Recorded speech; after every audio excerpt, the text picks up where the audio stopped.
একদিন এক বিশাল হাতি জঙ্গলে ঘুরে বেড়াচ্ছিল। সে ছিল খুবই অহংকারী। পথিমধ্যে হাতিটি একটি পিঁপড়ার দল দেখতে পেল।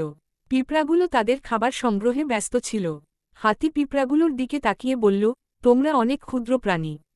একদিন এক বিশাল হাতি জঙ্গলে ঘুরে বেড়াচ্ছিল।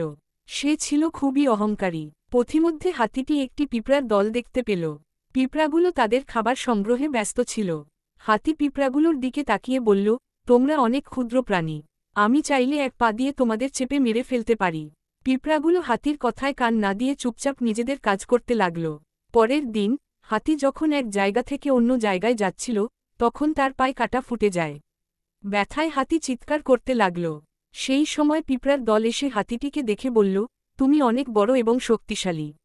আমরা ছোট প্রাণীরা যদি একত্রে চেষ্টা করি, তাহলে বড় প্রাণীদেরও সাহায্য করতে পারি। পিঁপড়াগুলো দল বেঁধে হাতির পা থেকে কাটা বের করে দিল। হাতি তাদের সাহায্যে খুশি হয়ে লজ্জিত হল। সে বুঝতে পারল, বড় আকার বা শক্তি থাকলেই সবসময় বড় হওয়া যায় না।